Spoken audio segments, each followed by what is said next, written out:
It's really a filmmakers festival. It's kind of nice because the actors, yes, in the press and stuff, there's that whole storm of things.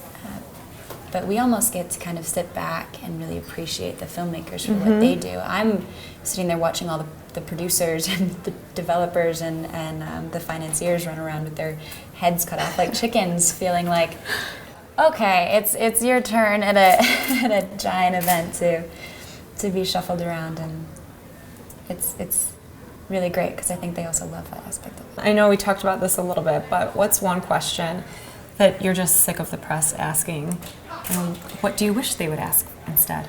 I think mostly it would be, how did you make the transition between model and actor?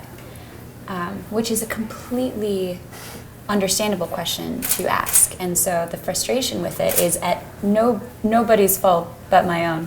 That's where kind of people assume where everything started, and that I went from a reality show and decided to be an actor. And it's not really important except for me because there's so much more that went into it. I was 19 when I did the show, and they found me on Facebook, and I was a teenager, and I was like, I'm living in LA. And I moved to LA because I wanted to write and direct. And I was going to school to write and direct. I had been to USC, I'd been to the New York Film Academy. I always wanted to be an actor, but my dad was a computer engineer, and my sister is a lawyer on death row. But any career in acting was just frowned upon, laughed at in my family. Modeling was supposed to be like this, hey, this is a cool show right now, and let's have this experience. I was terrible. I was horrible. I did not enjoy the world, although I enjoy fashion. And after that ended, because of that, I had a cousin that was an actor and got a commercial agent and started collaborating again with my filmmaker friends, and meanwhile taking acting classes, despite my parents' wishes. And I really kind of got reconnected with what I've always wanted to do, which is collaborate on story and live in someone's imagination. And the filmmaking process is just the love of my life in a way. Has being here at Sundance just inspired you even more to be in the space of writing and directing, surrounded by all this energy? I mean, the first two festivals that I went to were Damsels in Distress. That wasn't long after Crazy Stupid Love, and so I was still very new to film, was still really learning what it was about, and had no idea when it would be time that I could come to the place of collaborating with people.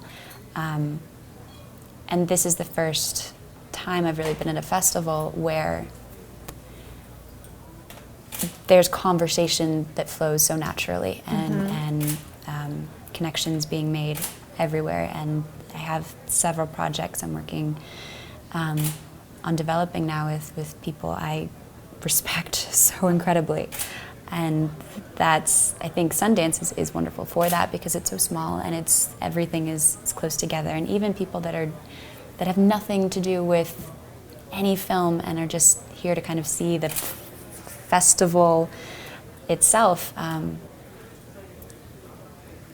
still just love film. They have no idea anybody in the industry is, but that's kind of exciting to be around. I think it's so inspiring, the camaraderie and the passion within each cast, and how there's just like so much respect and love for the direct. Almost everyone we've talked to has like that same respect for the directors that they work with.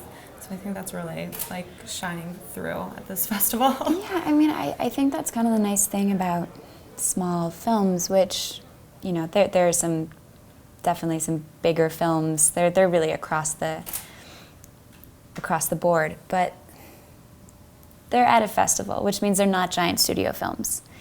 And there's something really magical about those experiences. If you could have a drink with anyone that's at the festival this year, who would it be? I'd really love to meet the director of Tomboy and the film Girlhood that I think screened just the other day.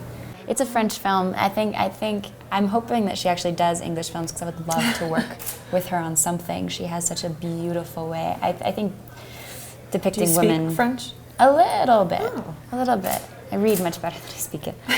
My accent's terrible. I offend a lot of people. I'm just really happy that there's some cool. There was a phase where it's like there's a female director, and then there's a female director that's doing something notable, and then there's a female director that's actually kind of depicting a different side of women that hasn't yet been properly translated. And I think it's tricky to capture us. There's some female directors here, and I've gotten to meet a few of them that are just doing really, really great work with kind of capturing something that hasn't necessarily been properly captured. Well, cheers again. Congrats, Cheers. and I'm looking forward to all your future projects. Thank you. So.